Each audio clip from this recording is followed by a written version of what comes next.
In today's episode, we talk about trust. Do you trust yourself? Do you trust your decision making? Do you trust that you can commit to the big, scary, risky decisions that you've chosen? Take a listen. Chrissy, it is another episode with Mano y Mano, which I genuinely enjoy because we both get to share our opinions as usual. And I want to start the conversation by asking you a question, and mine tend to be more than one part. So I want to ask you in in your entire life, I think there's different parts of it, right? Different journeys. What has been your relationship with self-trust? Your trust in your decision making, and at what point maybe you didn't trust yourself, or you've decided and go, you know what, I believe in the decisions I make, the ideas that I have, and how do you develop that trust to really believe in yourself completely? Hello, and welcome to another episode of Happy, Healthy, and Skeptical. We are your hosts, Jennifer Hobson and Christy Palermo.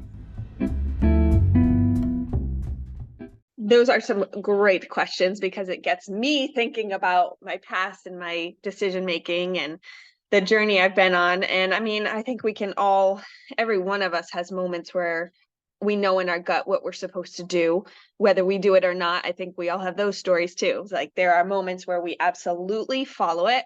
And there are moments when, even though you know what you're supposed to do, maybe you shy away from it, maybe you go the complete opposite direction.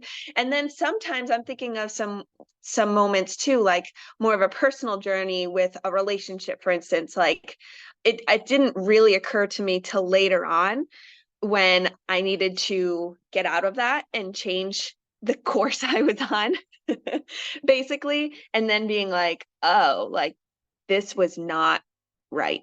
This was not right for me. And it actually was really hard to stomach that and realize it and make another decision and move in a different path. So that's like a personal story, but thinking of things in business too. But whatever it is, it's like when you just have to check in with your gut. And I think that's where we all know that that's where the answer is. So like, for instance, for something like that, when it was the relationship, like once I allowed myself to realize it, even though it was like, uh, being in this is not serving me. Like I know what I have to do now, but it was like realizing it much later. Um, it was just like that gut feeling of like, oh, I know what I need to do.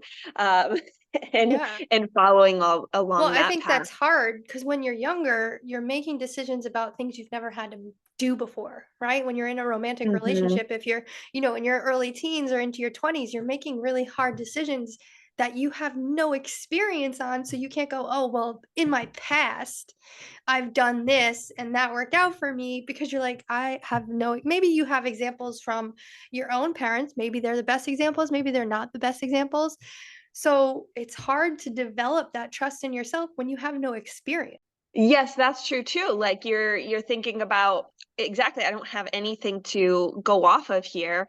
And what do I compare it to? So now I'm thinking of like some of the, I mean, I probably have had, I swear it's been a million jobs. I used to do like random odd jobs in between contracts or picking up weird shifts at places and things like that. So I just feel like I've had so many jobs and some of it's out of necessity. So if we're talking about, maybe career paths here, some of it is just out of necessity. Like the amount of times I started a job at a new bar or restaurant and how much I didn't want to, but that was like having to make that decision because of somewhere else. More of the decision that I knew in my gut where I wanted to go, and that was like a stepping stone. So then there's that side of it too, where it's like, okay, maybe this isn't where I want to be right now, but this is going to be a stepping stone to get to where, to keep paying for it. At the time, I'm thinking bartending through training and dancing. And so to pay for all the classes that I wanted to do, I had to do the things that I didn't want to do to then later get the jobs where I was getting paid as a performer.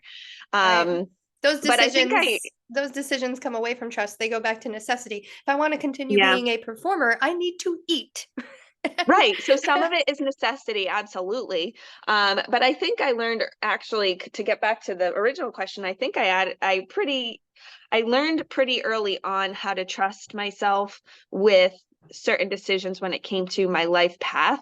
And I'm trying to think of, because as we're talking, it's like coming up for me, but like I never questioned myself when it came to my path of like going in the direction of dance, and going to college for dance. I remember once I made that decision, I just kind of went with it. And again, well, I guess even then I didn't journal because I was younger.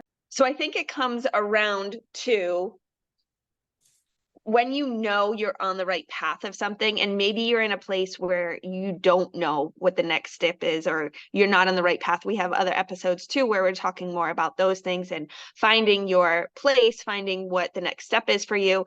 But the main thing is like coming around to trust your gut when you know you're on the right path. Like, I think you're on the right path in saying what you're saying, because when you break it down, when you don't have trust in yourself, it's because you're fearful. That's really, it's one of two things. You have true trust in yourself, and you know that you're going to make the right decision regardless of what happens after, whether or not it was the right decision. You believed in that decision when you made it, and you've built trust in yourself. Or you are fearful, and I think a lot of times the fear always comes back to, we're fearful of making a decision because of how people are going to respond to it, and at the heart of it, we're still afraid of other people's opinions. yeah, I mean, for sure that's true. And as you're talking about fear, there's so many times where we do things through the fear anyway, and we find courage and we do the thing because we know it's the thing to do. But it's funny, I feel like sometimes the fear comes, I listen to the fear a little more now because of past experiences, that now when I think of fear, like, when you're younger and early 20s and making career choices, you're just kind of like, well, let's try it out. Let's go for it. Like there's no sense of, like you said, in a relationship either. Like there's no previous past self that experienced any of this, where then as you get older, you start to be a little more cautious, which is not always a good thing either. Um, as I've talked about many times here, is that my hesitation in writing my children's books, and now I still have a long way to go in that journey. And a lot of it is the fear. And maybe it's just procrastination but what's the fear of? I don't, what is it that's even holding me back? Because I never wrote books before. So there's that side of things too. I feel like I'm kind of going back and forth on this question because it's so interesting. Like I didn't realize how much these questions would make me think of my decisions up until now, which is some good self-discovery. Well, and I think that's a perfect segue of, we need to take the time, and really the word for it is, there needs to be introspection around trust, and we need to reflect on our decisions, and even what would consider the minute decisions, right? I've decided to read for 10 minutes every day. Well, I'm not going to trust myself if I read for 1 day and then I don't read for 20 days and then I read for 3 days. So we have to take the introspection and say, okay, what are the things that I've done in the past? And you know what? That built the trust in my decision making, that built the trust in my reflection to my gut feeling. And we need to take time to look in that. So I think it's great that you're, oh my God, these questions are really making me think about, what have I done in the past that I was like, you know what, that was the right decision? What have I done in the past that I was like, it wasn't the right decision, but I built trust in myself? And for me, it's the trust I have built is because I know I'm going to do it if I said I'm going to do it. I have built that trust in myself. Sometimes I will say I show up for other people, probably even over 100% more than I do for myself. But I had decided quite a long time ago that at the end of the day, no one is going to do it for me but me. And there was even a hard time. I won't even say a hard time. There was a time of growth for me right after college, and I decided to take a job in a state. I mean, I had been to New York before, but I had never been to Long Island before. I had gone there for an interview, and then the next time I was there, I had moved there. I didn't know one person. I worked all the time. I went to the gym, and that was my life because I didn't know anyone within 3 hours. And I didn't know if that was the right decision, but that was one decision that till this day has built trust in myself, that no matter what I decide, it will be the right decision because I'm going to show up no matter what.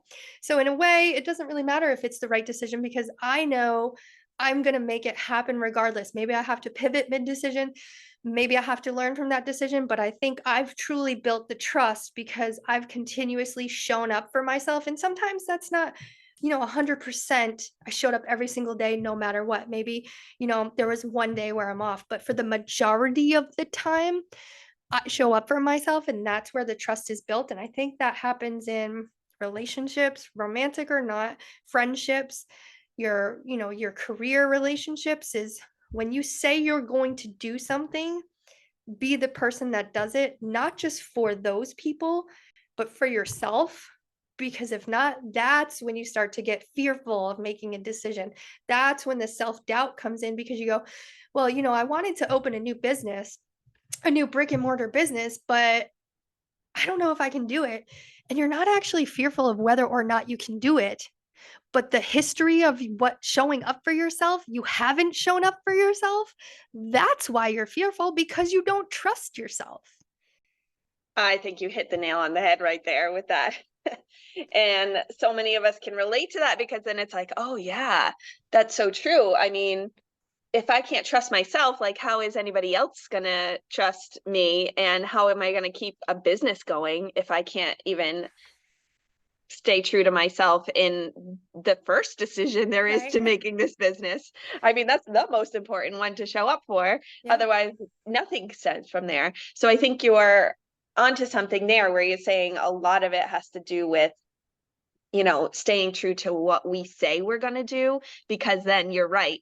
Then I'm able to believe myself because I've done it before and I know I'm going to show up and I know I'm going to do the work required for it. Like those are the things that I can trust myself with, is Mhm. that once, like you're saying, I make a decision on something, like I'm going to show up for it. There's just no. Well, and I think that's on the other side of, say you did start the new business and in 2 to 5 years, it's not what you wanted to do anymore. When you decide to close it, it's not because you failed. It's because you trust yourself enough to know that's no longer your journey. Or even in a relationship, when you decide to end a relationship, it's not because you failed at it. It's because you've grown so much trust in yourself. You know you're making the right decision, maybe for you, maybe for the other person, your family.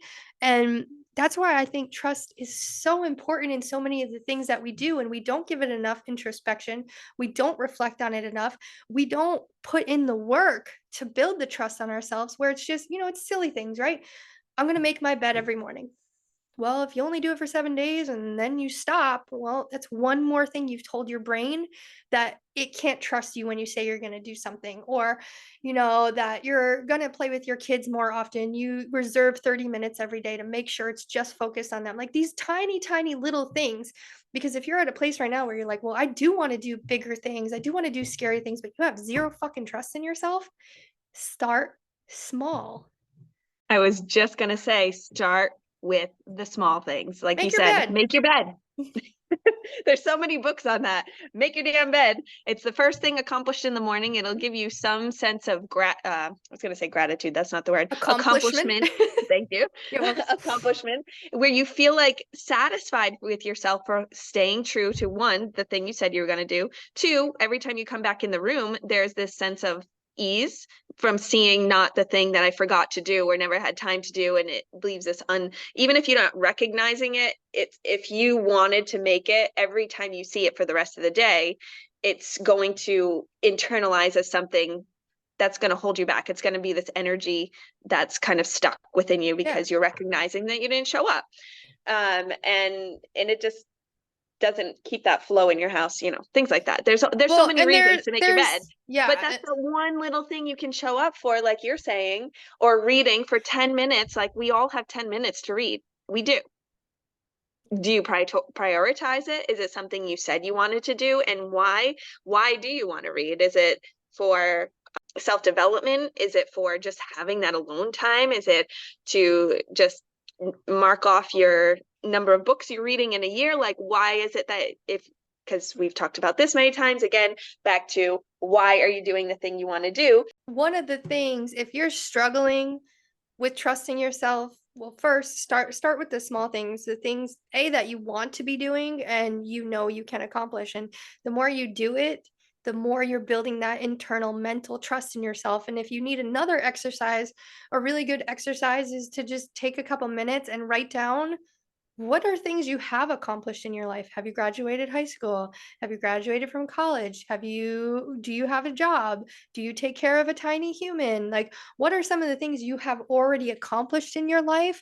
And make sure you're acknowledging them. That way you're going, "Oh, you know what? I did finish that. I said I was going to do that and I finished that and I finished this and I bought a house or I did." I was so excited the first time I went to the car dealership and got a car by myself, right? Maybe somebody else doesn't think that's a huge thing, but I was like, "This is an amazing thing for me," and I said I wanted a car by this amount of time, and this is what I wanted, and I made it happen. Those are all the things that when they compound, your self-trust is so visible that you're not afraid to take big, scary risks because they're not scary anymore because you know betting on yourself always accomplishes the things that you want. And then on the other side, when you build self trust, you're also acknowledging ownership. Ownership is a huge part of trust, I believe. And, there's some people out there where they trust themselves, but they really don't have a positive moral compass, honestly. So you can have trust and you can be a pretty immoral person. So you don't take ownership.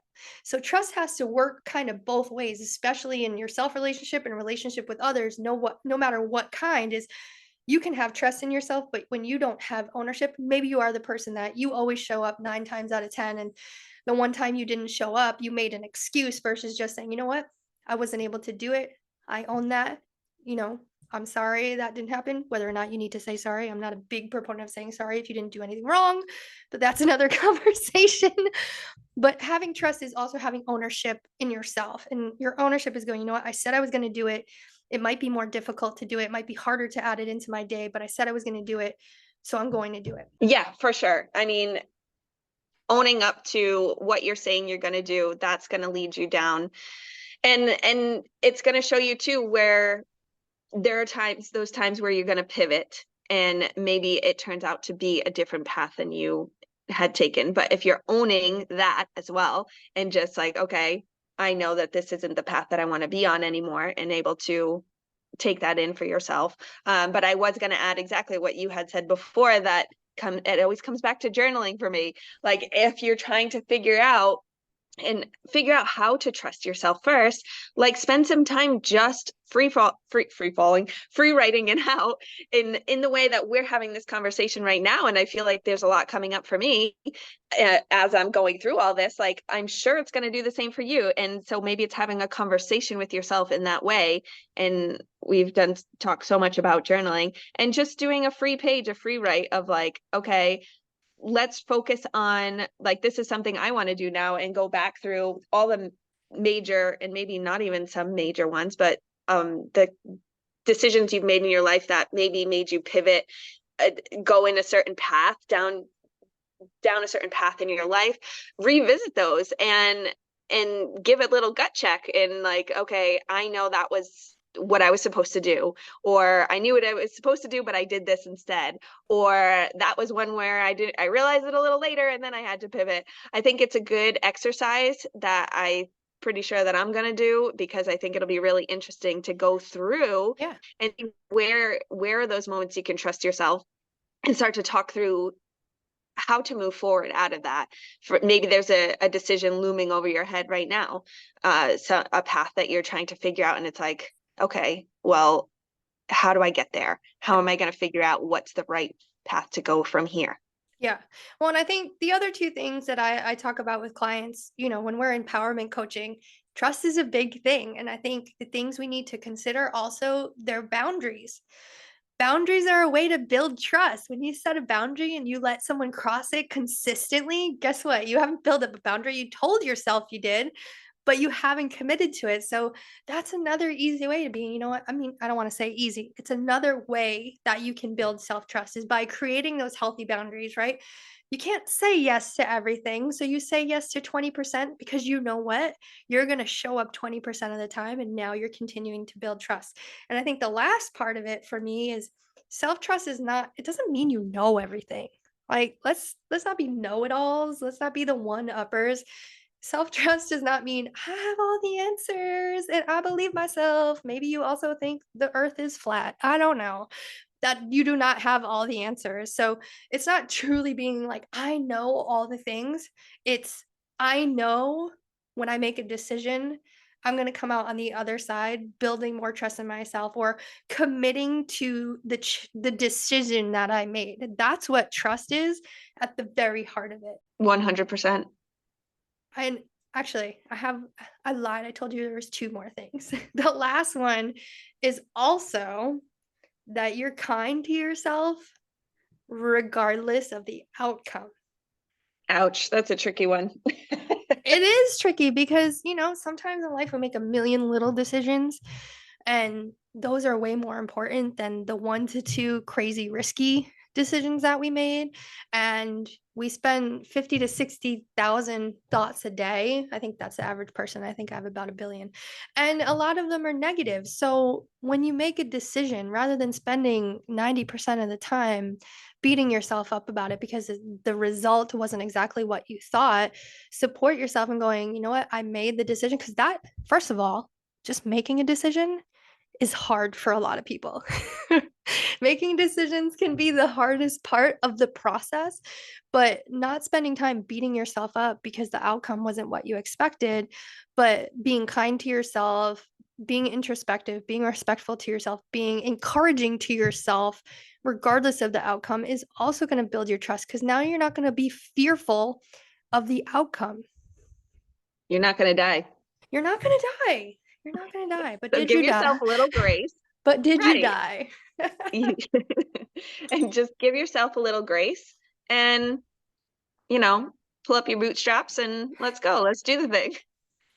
So I'm glad we talked about this. It was kind of a discovery conversation because even things from you are popping up and even things that, I should be encouraging myself. You know what? You made that decision a long time ago and look where it's got you. But if you're struggling with self-trust in decision making, start small. First of all, maybe start with making your bed. Maybe, it's a lunch date with someone and you typically flake. Well, don't be flaky. Show up for the lunch that you said you were going to. And if you don't want to because you haven't built a strong boundary, maybe spend a little time there and go from there. Trust, it can be a really quick resolution, honestly. There can be a quick resolve to trust, or you can drag it out and make things kind of outside of the realm of reality for you, and you're going to keep disappointing yourself. So start with small. Don't make these astronomical decisions that you have an issue with trust. So you're going to go buy a franchise next week. Like, stop. Start with making your bed. And not that I'll never encourage you to do scary things. However, if you're a person that has 0% trust in yourself, maybe take a hot second before you do something drastic. Yeah, I agree with that. And then find people who will support you. Find your Yeah, people that are going to support you. absolutely. And as you said before, it's so important and it's so hard to do, but encouraging yourself because, you listen to yourself more than anybody else. And we hear ourselves all day long. So you might as well encourage yourself to start trusting in yourself. And ask for help. I mean, I think that's always at the heart of it. If you need help, maybe don't ask the flaky person in your life, but ask the person that you know is reliable and you trust them. And if you don't have anyone in your life like that, first of all, change your circle. And second of all, maybe reach out to a coach. You can always reach out to us. That's what we do. We encourage you, we inspire you. We want you to be the best version of yourself, and that includes trusting yourself. So I think this was a really good conversation. So trust yourself, have ownership, be the next best version of you. Trust yourself. You can do the scary, risky things because we want to see you guys on the other side. So thank you again for listening to this conversation. You can follow us on social media at Happy Healthy Skeptical.